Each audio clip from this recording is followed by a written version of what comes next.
4 बजे शाम के बाद बाजार जाना पसंद नहीं करते थे। जब श्री लालू प्रसाद जी और श्रीमती राबड़ी देवी का राज था, जब तक घर नहीं लौटता था तब तक लोग घर के दरवाजे पर बैठकर उसके लौटने का इंतजार करते थे। जब लालू प्रसाद जी और श्रीमती राबड़ी देवी का राज था, राष्ट्रीय जनता दल के नेता लोग क्या करते थे? अपनी गाड़ी के ऊपर बड़का ललटेन का फोटो बिल्डिंग करा के और राइफल का नाल दुगो इधर और दुगो उधर लेके और आगे की सीट पर बैठा हुआ आदमी डंडा बांधते हुए गरीबों को और अति पिछड़ों को और पिछड़ों को आतंकित करके राज करने का काम करते थे। नमस्कार, आप लाइव सिटीज देख रहे हैं। मैं हूं जय शुक्ला। नीतीश कुमार के सामने ललन सिंह खूब गरजे हैं। पुराने दिनों को याद करके उन्होंने कहा है कि राइफल की नाल और गाड़ी पर डंडा आपको याद है ना। नीतीश कुमार मंच पर बैठे थे और इस दौरान ही ललन सिंह ने हुंकार भरते हुए कहा कि आपको याद होगा हवेली खड़गपुर में शाम 4 बजे के बाद क्या होता था। 4 बजे के बाद कैसे डर के मारे दरवाजे पर लोग बैठकर अपनों का इंतजार करते थे। लालू प्रसाद यादव का राज याद दिला रहे थे, राबड़ी देवी का राज याद दिला रहे थे और नीतीश कुमार के सामने ललन सिंह क्या कुछ बोल रहे थे, जरा सुनिए। खड़गपुर 11 पंचायत के बुजुर्गों और जवान साथी, हम कोई भाषण देने के लिए नहीं आए हैं। हम तो आपके सांसद रहे हैं और हमारे कंधों पर आप लोगों ने इस क्षेत्र के विकास की जिम्मेवारी दी थी। माननीय मुख्यमंत्री जी ने बिहार में जो विकास किया है पिछले 18 वर्षों में, किसी को बताने की जरूरत नहीं है। ये जो हवेली खड़गपुर का 11 पंचायत का इलाका है, ये माननीय मुख्यमंत्री नीतीश कुमार जी के मुख्यमंत्री बनने के पहले भी हम लोगों ने देखा है और माननीय मुख्यमंत्री नीतीश कुमार जी के मुख्यमंत्री बनने के बाद भी देखा है। आज पूरा हवेली खड़गपुर का एक भी गांव ऐसा नहीं बचा है जो सड़क से नहीं जुड़ गया है। हर घर में, हर गांव में बिजली घर घर तक पहुंच गया। इस हवेली खड़गपुर के लोग 4 बजे शाम के बाद बाजार जाना पसंद नहीं करते थे। जब श्री लालू प्रसाद जी और श्रीमती राबड़ी देवी का राज था और अगर कोई बाजार जरूरी काम से चला गया तो वो जब तक घर नहीं लौटता था तब तक लोग घर के दरवाजे पर बैठकर उसके लौटने का इंतजार करते थे। उस जंगल राज से माननीय मुख्यमंत्री और हम सबों के नेता नीतीश कुमार जी ने इस बिहार को आजाद कराया। आप लोगों को याद होगा जब लालू प्रसाद जी और श्रीमती राबड़ी देवी का राज था, राष्ट्रीय जनता दल के नेता लोग क्या करते थे? अपनी गाड़ी के ऊपर बड़का ललटेन का फोटो बिल्डिंग करा के और राइफल का नाल दुगो इधर और दुगो उधर लेके और आगे की सीट पर बैठा हुआ आदमी डंडा बांधते हुए गरीबों को और अति पिछड़ों को और पिछड़ों को आतंकित करके राज करने का काम करते थे।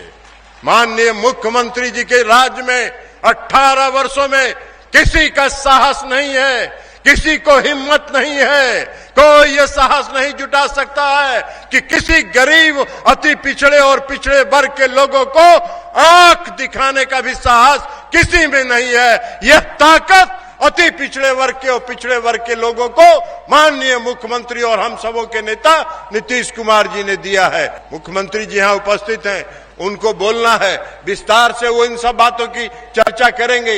हम उस पर नहीं चर्चा करना चाहते हैं, लेकिन एक सांसद के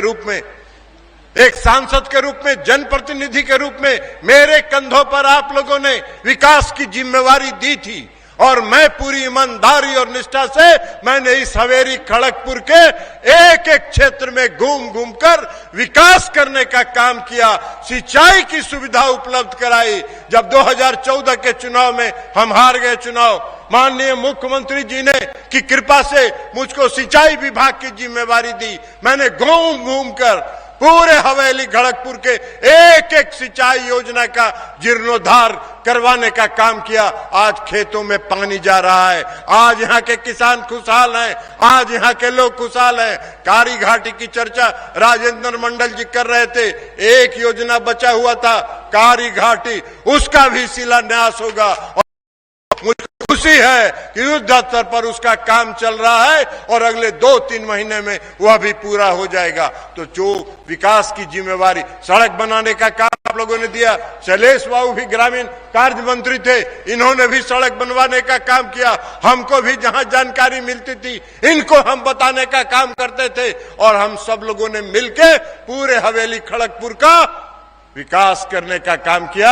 आज हवेली खड़गपुर के लोग सम्मान के साथ जीते हैं, सम्मान के साथ जीते हैं, सर उठा के जीते हैं, सर उठा के जीते हैं। तो इसलिए साथियों, मुझको फिर से नीतीश कुमार जी ने, आदरणीय मुख्यमंत्री जी ने, फिर से जनता दल यू के राष्ट्रीय अध्यक्ष भी हैं, मुझको यहाँ का उम्मीदवार बनाया है। मैं आपके सामने उम्मीदवार के रूप में आया हूं और मैं आपसे अपील करता हूं कि 13 मई को जो चुनाव है उसमें एक एक वोट आपका तीर छाप पर बटन दबाकर, तीर छाप पर बटन दबाकर 3 नंबर पर है, 3 नंबर पर है, तीसरे नंबर पर है, 3 नंबर पर तीर छाप पर बटन दबाकर फिर से आप अगर मुझको मौका देते हैं, मैं आपको वचन देता हूं कि जो भी बचा हुआ काम इस इलाके के है उसको पूरा करने का काम करूंगा, पूरा समर्पण भाव से उसको पूरा करने का काम करूंगा। यही आग्रह और अपील करते हुए हम अपनी बात समाप्त करते हैं। तो सुना आपने, हवेली खड़गपुर में चुनावी जनसभा को संबोधित कर रहे थे ललन सिंह और इस दौरान नीतीश कुमार के सामने उन्होंने जमकर बातें कही हैं और लालू प्रसाद यादव के उस राज को, यानी कि तथाकथित जंगल राज को याद दिलाया है और कहा है कि हवेली खड़गपुर में क्या स्थिति थी, यहां पर कितना विकास का काम हुआ है। और जब लालू राज था, जब लालू राबड़ी देवी का राज था, तो हवेली खड़गपुर में नजारा क्या होता था, यहां का माहौल कैसा था, वो आप सभी जानते हैं। शाम को जब कोई बाजार चला जाता था और 4 बजे के बाद घर नहीं लौटता था तो लोग दरवाजे पर बैठकर इंतजार करते थे कि कहीं कोई अनहोनी तो नहीं हो गई।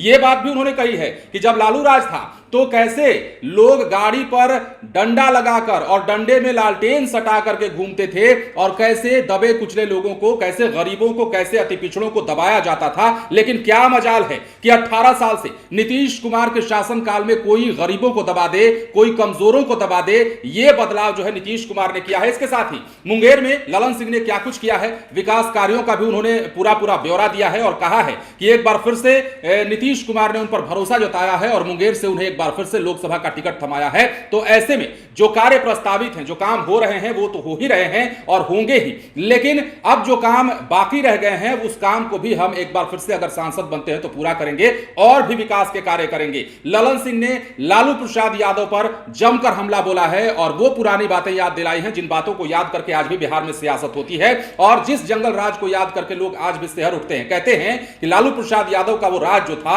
वो वाकई में जंगल राज था, क्योंकि शाम के वक्त लोग घरों से बाहर नहीं निकलते थे, सड़क पर नहीं निकलते थे, लूट का डर लगा रहता था, छिनतई का डर लगा रहता था, मतलब माहौल जो है अराजक हो चुका था। और इन तमाम बातों को ललन सिंह ने याद दिलाया है, नीतीश कुमार के सामने ही खूब बोले हैं। अब नीतीश कुमार के सामने ललन सिंह के इस भाषण पर तेजस्वी यादव क्या प्रतिक्रिया देते हैं, राजद के लोग क्या प्रतिक्रिया देते हैं, खुद लालू प्रसाद यादव क्या कहते हैं, यह भी देखने वाली बात होगी। लेकिन फिलहाल मुंगेर में ललन सिंह को खूब समर्थन मिलता हुआ दिखाई दे रहा है और नीतीश कुमार ललन सिंह के पक्ष में चुनाव प्रचार कर रहे यहां पहुंचे और उन्होंने भी अपनी बातें कही हैं। नीतीश कुमार की बातों को भी हम आपको सुनाएंगे। लेकिन ललन सिंह ने जो हमला बोला है उस हमले का आधार उन्होंने बताया है कि जब वो शासनकाल चल रहा था, जब लालू प्रसाद यादव और राबड़ी देवी जी का शासनकाल चल रहा था, उस दौरान बिहार की दशा और दिशा क्या थी, तथाकथित जंगल राज की याद उन्होंने एक बार फिर से दिलाई है और कहा है कि ऐसा बिहार का माहौल हो गया था कि लोग घरों से बाहर नहीं निकलते थे। लेकिन जब से नीतीश कुमार ने सत्ता की बागडोर संभाली तब से बिहार की दशा और दिशा बदली,